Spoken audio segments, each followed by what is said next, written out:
থাকে, আকীদা পিওর নির্ভেজাল থাকে, নফল আমল যদি তার জীবনে কম থাকে, রাসূলের পাক সাল্লাল্লাহু আলাইহি ওয়াসাল্লাম হাদিস শরীফে ঘোষণা দিয়েছেন, আখলিস দীনাকা ইয়াকফিকা আমালুল কলিল।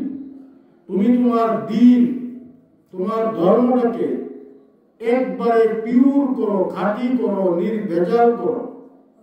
ধর্মটা একবারে নির্ভেজাল ভাবে গ্রহণ করো, তবে তোমার অল্প আমলই তোমার জন্য, নাজাতের জন্য, আল্লাহ সন্তুষ্টি পাওয়ার জন্য যথেষ্ট হবে।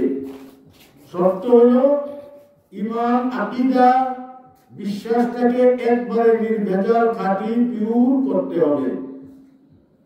তবে অল্প আমলই যথেষ্ট। তবে অল্প আমল বলতে আমাদের বুঝতে হবে কোন জিনিসটার কথা বলছি। নফল ইবাদতের কথা বিশেষ করে এখানে উল্লেখ করা হয়েছে। অল্প ইবাদত বলতে যদি কেউ এরকম অর্থ গ্রহণ করেন, এটা ভুল হবে। কোন অর্থ যে 5 ওয়াক্তের নামাজের মধ্যে আমি 3 ওয়াক্ত পড়লাম, 2 ওয়াক্ত বাদ দিয়ে দিলাম, আমল অল্প করলাম,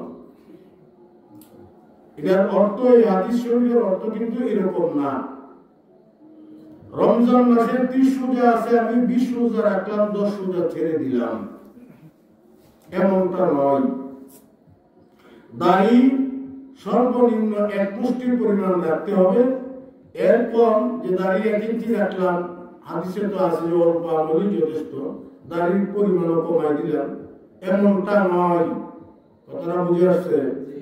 অল্প আমল বলতে নফল বন্দেগী যদি কমও হয় আর তোমার ঈমানটা পিওর থাকে, ফরজ, ওয়াজিব, সুন্নাতে মুআক্কাদা, এই সমস্ত আমল যথাযথভাবেই করতে হবে।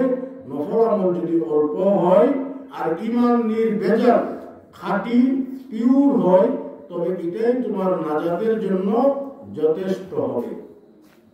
ঈমান পিওর করতে হলে 1 নাম্বার, ঈমানের মধ্যে কোন ধরনের কুফরি আকীদা থাকতে পারবে না মানুষের মধ্যে, মুমিনের মধ্যে।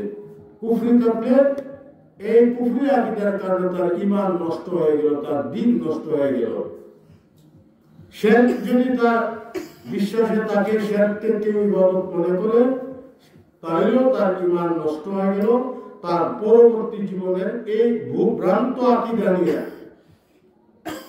যত ইবাদতই করবে, কোন ইবাদত আল্লাহ তাবারক ওয়া তাআলার দরবারে গ্রহণযোগ্য হবে না। সে জাহান্নামী ছাড়া আর তার কোনো পথ থাকবে না, যদি তার ঈমানে ভেজাল থাকে।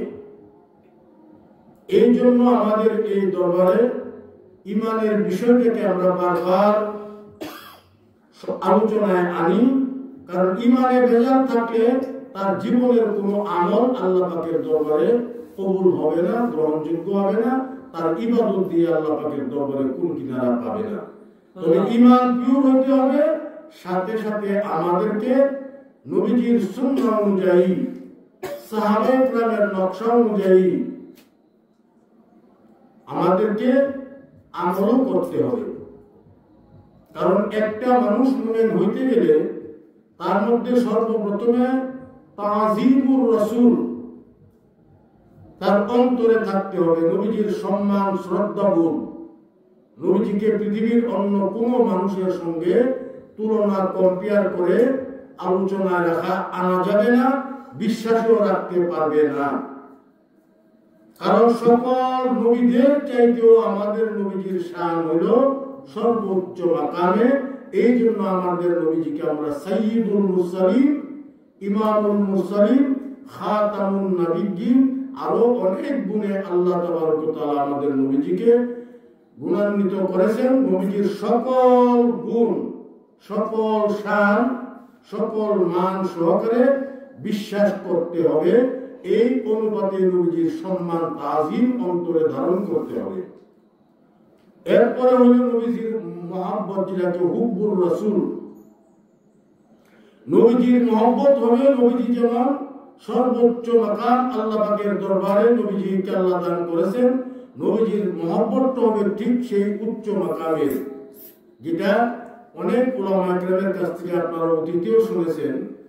আন আনাস রাদিয়াল্লাহু তাআলা আন قال قال رسول الله صلى الله عليه وسلم لا يؤمن أحدكم حتى أكون أحب إليه من والده وولده والناس أجمعين أو كما قال عليه الصلاة والسلام سبحان الله محبতের মাত্রা কথা বলছেন যে তোমার সন্তান পিতা মাতা তোমার ঔরস যত সন্তান সন্ততি তাদের চাইতে অধিকতর মহব্বত রাসূল পাক সাল্লাল্লাহু আলাইহি ওয়াসাল্লামের প্রতি প্রত্যেকটা মানুষের অর্জন করতে হবে। আর যদি কারো মহব্বত নবীজির মহব্বত তার পিতামাতার চাইতে কম হইতে পারবে না, পিতামাতার চাইতে অধিকতর মহব্বত করতে হবে নবীজিকে, নিজের সন্তানের চাইতে অধিকতর মহব্বত করতে হবে।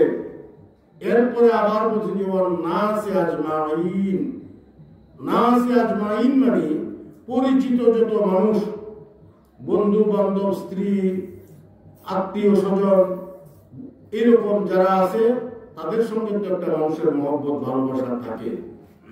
সমস্ত মানুষের চাইতে নবীজির ভালোবাসা থাকতে হবে সর্বোচ্চ মাকামে। যার অন্তরে থাকবে নবীজি বললেন যে সে হলো প্রকৃত মুমিন, পারফেক্ট মুমিন, পূর্ণাঙ্গ মুমিন। যদি এই মহব্বতের ঘাটতি থাকে তাহলে সে পরিপূর্ণ মুমিন হইতে পারবে না।